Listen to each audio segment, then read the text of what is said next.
and I've not got the job anymore. And my other half thinks I should do something totally different. And it's all about doing something that can actually get out and about, because I'm sick of being stuck I'm actually sick to death of working in an office. We need drivers, we need gardeners, we need escorts on the minibus, people to run those social groups. We're always in need of volunteers, but if you're looking for something different from a desk, I can assure you that it would be very, very different. There you go, Tony, you take that one. Tony's first job as a new volunteer will be as a gardener for housebound pensioners. Hello, Maisie, it's Brenda. Is it all right if I come in? I've got two fellas here for you. Hello there, hello. So we brought you some flowers. Oh, thank you. And these lads are going to plant them for you. You plant that border up, that'll be great. What do you think, Maisie? Do you think they're doing a good job? I think they are. Yeah. They're not bad for a Scot, is it? Helping Hands are all about helping people to stay in their own home, stopping them being isolated. Let's go and have a look. Loneliness is a real sad part of growing old, I think. There you go. Oh, thank you, boys. You've worked very hard. Thank you very much. Thank you very much for letting us do it. Sometimes it's just somebody knocking on the door and saying you're all right. I'll make a big, big difference to their mental well-being. Hello, Joe. It's Brenda from Helping Hands. How are you? Do you want me to help you with that? Yes, please. Here you go. I've got the two lads that are going to do your garden for you. Do you want to meet them? Yes. OK. Hello. This is Lee. Hello, and this Joe. is Tony. Pleased to meet you. And they're going to help doing the garden today. Hello there, For how you. are you? What were you doing before you were a volunteer?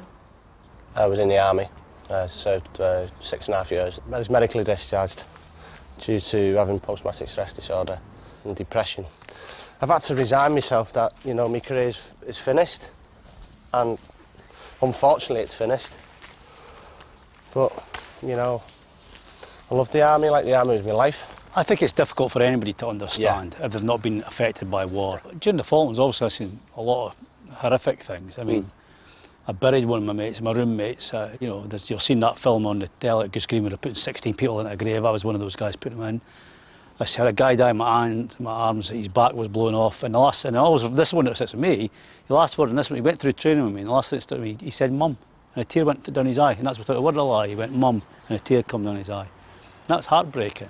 And I mean, I remember I was 20, so I was quite old compared to a lot of the guys in the platoon. Yeah, young, yeah. And I remember coming back and having a guy on each shoulder crying, and I couldn't cry because these guys were looking at me to be strong because they looked up to his brother because I was older, or you know, maybe a bit more about, I don't know, anyway, maybe respected me a little. I don't know what it was. Yeah. But you know, I couldn't cry, you know what I mean, because I would let them down. Do you miss army life?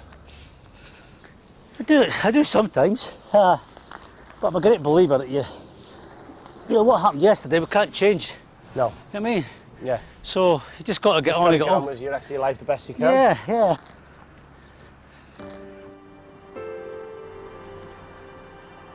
I didn't talk about the Falklands for many years because I'm angry at seeing so many young men killed.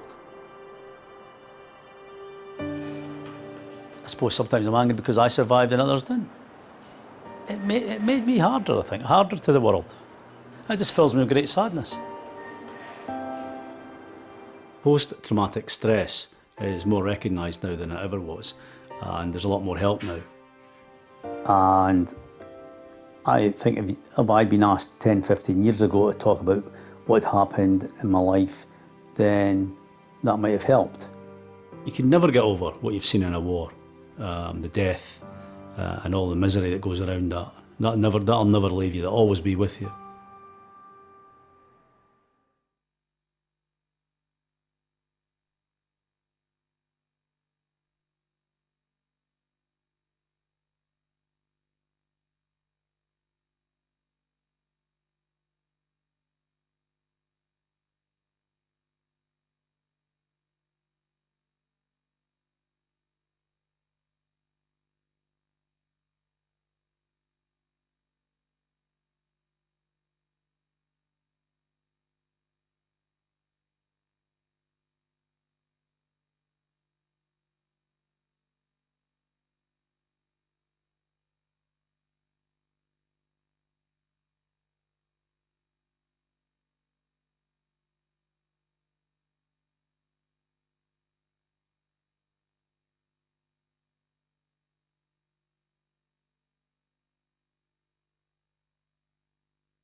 Tony Banks is halfway through his secret mission in Liverpool.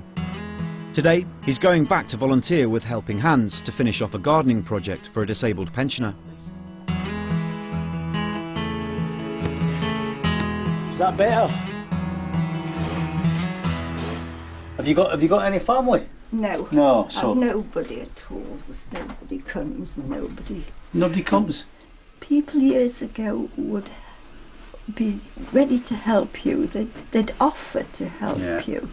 But these days, there's not such a terrible lot of help about. And you've got us here today to keep you company and Thank you. get that Thank garden you. done. Very nice. That's the main thing, isn't it? Oh, yes. Are you happy with it? Over the moon. Next thing is your line. We've got to get them sorted with that, haven't we? Yeah, because I've only got this little bit here. Yep. I can only get a pair of knickers on. You can see what benefits are going to be for Jo. She can get out, she can sit out in the garden, which she hasn't been able to do before. But it's jobs like this that make my job worthwhile.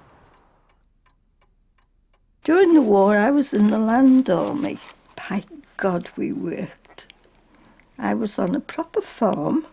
Sometimes you were working so early in the morning, you were getting the cows in and then bringing them in and milking them and sorting all that sort of stuff out, you know. After doing all that hard graft, nobody ever said thank you for anything. They just said, send your uniforms back. You know, just send them back and, well, sod off really, that's it. That was it. This was my husband and I when we got married. Yeah. We got married in 1949. I've been on my own now for 43 years. He died in 1966. It was very sad. Is it tough being on your own? Oh, it's tough. But on the other hand, my husband never left me. Even from the grave, I think sometimes he helps me. It's lovely. It's a wonderful feeling.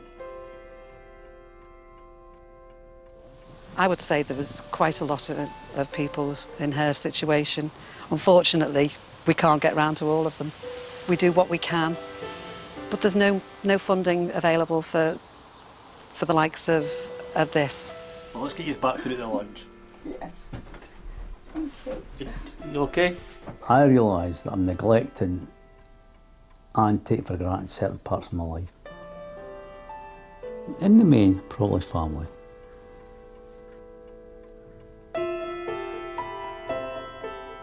I don't need to put in the effort into work that I'm doing. I don't need to.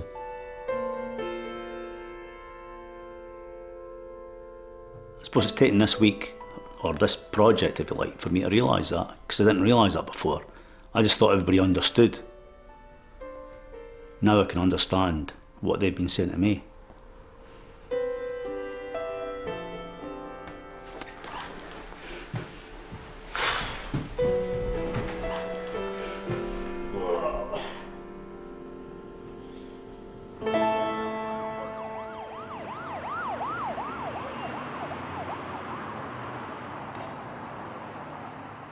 After I'd had something to eat tonight and was just getting settled down, I heard this almighty big bang.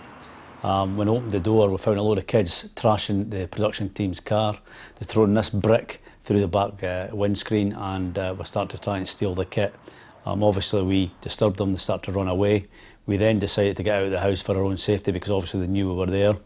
When we tried to leave the house, they started throwing bricks and stones at us. And unfortunately we had to phone the police to come and allow us to extract ourselves from the house safely. I decided to move into a hotel for the rest of the stay in Liverpool.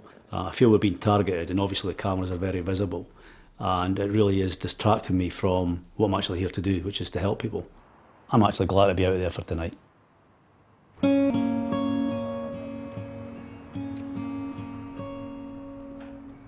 This morning I'm going back to Daisy UK.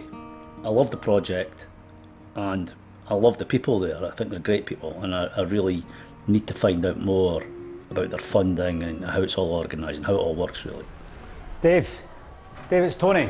Hello, Tony, how are you doing? Great, mate, how are you? I'm fine, thanks, sir. So what have you brought me today then? Well, what we're doing today, we're going climbing. So this is Amy, is it? Yeah. You're doing brilliant. There's like 3 kind of categories of disability, Yeah. physical, mental and sensory, and Amy's kind of got like all 3. And yeah, she's so fantastic. She's got that spirit and that loveliness. She's hugging and loving and Just hear the pleasure she was so getting beautiful, there. beautiful girl. Well done, Amy. Brilliant. Well done, good dog. Oh, you're so good too, you know. You can hide in me. What do you think of Dave? Do you like Dave? Eh? Amy's completely blind, like Dave, and that's where we got our inspiration from, watching what Dave could actually do, being a totally blind person. It just gives us the insight of, well, if he can do it, this is what we're hoping that